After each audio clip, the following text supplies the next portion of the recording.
Hello everyone. Today in this video we read our class 8 geography textbook Social Science Resources and Development, and in this book today we read chapter 5 Industries. So let's start. Have you ever given a thought to the fact that the notebook you use for writing has come to you after a long process of manufacturing? It started its life as part of a tree. It was cut down and transported to the pulp mill. There the wood of the tree was processed and converted into wood pulp. The wood pulp was mixed with chemicals and finally changed into paper by machines. This paper found its way to the press, where ink made from chemicals was used to print the lines on the pages. The pages were then bound in the form of a notebook, packed and sent to the market for sale. Finally it reached your hands. हम आज उद्योग के बारे में पढ़ेंगे। तो क्या आपने ये कभी सोचा है कि आपके पास जो बुक्स हैं या कॉपीज़ हैं जो आप यूज़ करते हो स्टडी में, वो बना कैसे है?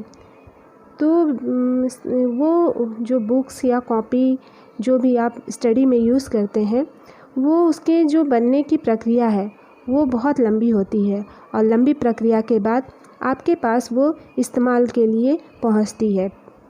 इसके जो जीवन की शुरुआत होती है कॉपी या किताब की, वो एक पेड़ से होती है।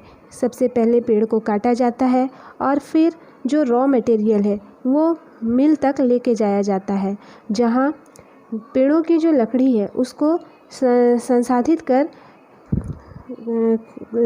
लकड़ी की जो लुगदी होती है उसमें परिवर्तित किया जाता है।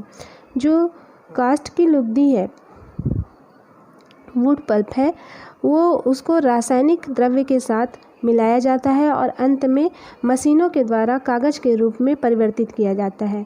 ये जो कागज़ है प्रेस में जाता है, जहाँ रसायनों से निर्मित जो स्याही होती है, इंक होता है, उसका यूज़ करके जो पेजेस होते हैं उस पर लिखने या छापने का काम किया जाता है। और इसके बाद जो पेजेस हैं उनको बाइंडिंग करके बुक्स या कॉपीज़ के रूप में पैक करके बिक्री के लिए बाज़ार में भेज दिया जाता है। अंत में यह आपके हाथ में पहुंच जाती है। Secondary activities of manufacturing change raw materials into products of more value to people. As you have seen, pulp was changed into paper and paper into a notebook. These represent the two stages of the manufacturing process. जो secondary activity या manufacturing है, ये इसमें कच्चे माल को लोगों के लिए अधिक मूल्य के उत्पादों के रूप में परिवर्तित किया जाता है। जैसा कि हमने अभी देखा कि जो रॉ मटेरियल है उसको कागज़ के रूप में, और कागज़ को अभ्यास जो हमारी बुक्स है या नोटबुक है उसके रूप में चेंज किया जाता है। और ये जो मैन्युफैक्चरिंग का प्रोसेस है, ये जो प्रोसेस है ये 2 चरणों में पूरा होता है। Industry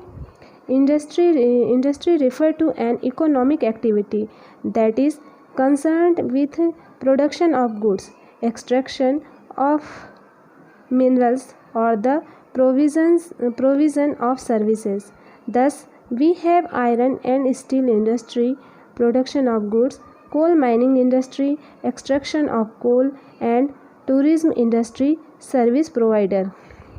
जो इंडस्ट्री है इसका जो मतलब है, इंडस्ट्री मीन्स जो आर्थिक गतिविधि होती है उससे संबंधित है, जो कि जो वस्तु हैं उनका उत्पादन करने, खनिजों का जो है मतलब खनिज जो है उनका निष्कर्षण या फिर सेवा की व्यवस्था से संबंधित होती है।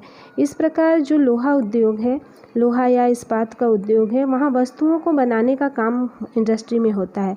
वैसे ही जो कोल माइंस है, कोल माइनिंग इंडस्ट्री में कोयले को धरती से निकालने का काम किया जाता है। और वैसे ही जो टूरिज़्म इंडस्ट्री है, जहाँ पर्यटन सेवा देने से संबंधित ये उद्योग होता है।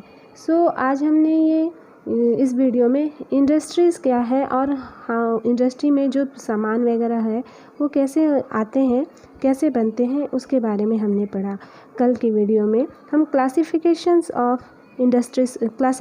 ऑफ इंडस्ट्रीज़ पढ़ेंगे। So thank you for watching.